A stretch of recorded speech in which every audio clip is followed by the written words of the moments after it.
What do you think is the one thing that differentiates successful people from the rest? Or what is the one thing that makes successful people successful? It might seem like there isn't like one thing, but many that might have some truth in it. However, they all come down to a single character or a habit. If you want to know why most people would never leave the cycle of poverty, how to tell if a kid is going to be successful when he's just 4 years old, and what the rich parents teach their kids unconsciously that makes them successful, then stick around because we're going to answer these questions and many more. When we see a successful person, we tend to think that they might be smart, talented, or just pure genius. Of course, that's true to a certain extent. Still, the research shows that delaying gratification is the main reason what separates successful people from the rest of us.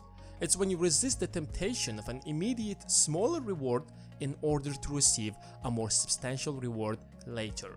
It's when you stop scrolling your Instagram feed and get back to work, or stop watching YouTube and start getting ready for tomorrow's test, or hit the gym at night instead of going to a party. The research shows that being able to delay gratification is a great habit. It leads to academic success, physical health, psychological health, and social competence. In the 1960s, Walter Mischel conducted an experiment at Stanford University. In an empty room with nothing but 2 chairs and a table, the researcher presented 4-year-old kids with a marshmallow and told the children that, "Here is the deal. I'm going to leave the room and you have 2 options. You can ring the bell that's beside the marshmallow at any point and eat the marshmallow. Or wait until I come back about 15 minutes later and I will get you another marshmallow. So you will earn 2 marshmallows." Sounds like a good deal, right? The message was smaller reward now or bigger reward later. So what did the children choose? Some children broke down and ate the marshmallow. In contrast, others were able to delay gratification and earn the promised 2 marshmallows. Mischel found that children were able to wait longer if they used certain cool distraction techniques, covering their eyes, hiding under the desk, singing songs, or imagining pretzels instead of the marshmallow in front of them.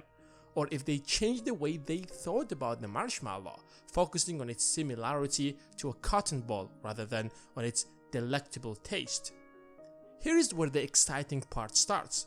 After many years, in 1981, Mischel decided to check out on these kids to find out how they are doing in their lives, and if the experiment he conducted can tell us something about these kids. The children who waited longer demonstrated a striking array of advantages over their peers. As teenagers, they had higher SAT scores, social competence, self-confidence, and self-worth, and were rated by their parents as more mature, better able to cope with stress, more likely to plan ahead, and more likely to use reason. They were less likely to have conduct disorders or high levels of impulsivity and aggressiveness. As adults, the high delayers were less likely to have drug problems or other addictive behaviors or get divorced. The experiment went as far as showing influence over their body mass. Each minute that a preschool was able to delay gratification translated to a 0.2% reduction in body mass index 30 years later. On the other side, kids who couldn't wait long enough for the second marshmallow as teenagers struggled to make friends, had a difficult time handling stress, and struggled to stay focused. Does that mean that if as a kid you couldn't wait for a second candy, you're not going to be successful later in your life? Well, the answer isn't straightforward. It's a little bit more complicated than you think. Based on Walter Mischel's research, self-control or being able to delay gratification is a muscle. You can train it like any other muscle on your body. You might not achieve a huge success instantly, but over the long run, you will be fine. Remember, the reward must have some value to you. Without a reward that's meaningful, providing delayed or immediate gratification serves little purpose, as the reward is not a strong reinforcer of the desired behavior. In other words, if you want to delay gratification, make sure you pick a significantly bigger reward. Let's say you have decided to save money to invest, but then Apple releases a new iPhone that you eagerly want to buy. To avoid the temptation to buy the new iPhone, you have to make it crystal clear to your brain that why saving that money is going to result in a bigger gratification later, such as financial freedom. But in 2018, Tyler Woods, who was inspired by Michel's experiment, decided to redo the experiment and found out that delaying gratification has more to do with the income of your parents. If your parents are rich, you're more likely to wait for the second marshmallow and end up successful later in your life. While if you're born to a poor family, you're more likely to ring the bell and eat the marshmallow.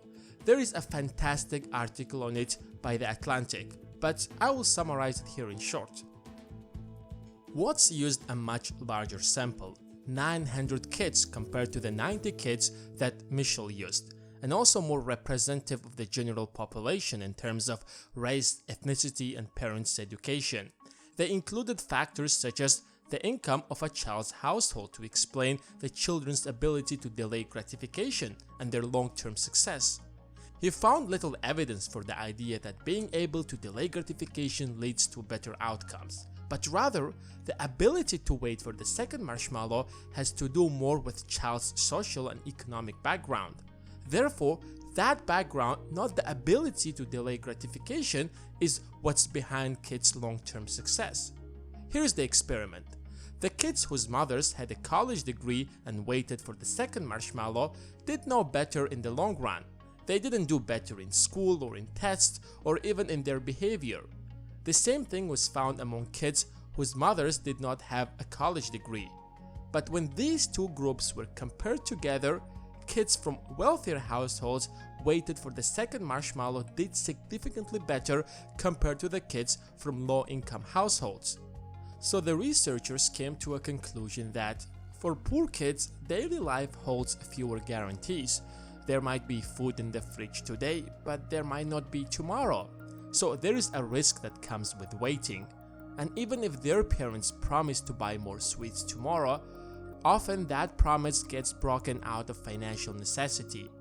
Meanwhile, for kids who came from families with parents who are better educated and earn more money, it's typically easier to delay gratification because experience tends to tell them that adults have the resources and the financial stability to keep their promise. And even if they don't end up getting the marshmallow, their parents will get them a different sweet. There are plenty of other research that proves this. One of them is this book, Scarcity: Why Having Too Little Means So Much. How poverty can push people to settle for short-term rather than long-term rewards. For poor kids, the second marshmallow seems unreal when a child has a reason to believe that the first one might vanish right under his nose. Many teenagers, often growing up in poverty, choose to work long hours in poorly paid jobs to support themselves and their families somehow. Despite barely covering the bills, the teenagers still splurge on payday, buying things like McDonald's or new clothes. Other research shows that low-income parents are more likely than wealthier parents to give in to their kids' requests for sweet treats. These findings illustrate that poor parents try to indulge their kids when they can, while wealthier parents tend to make their kids wait for bigger rewards. An ice cream or a Snickers bar might seem foolish, but things like these are often the only indulgence poor families can afford. And for poor children, indulging in a small bit of joy today can make life feel more happier, especially when there is no guarantee of more joy tomorrow. It's something like a cycle of poverty that most people will never escape.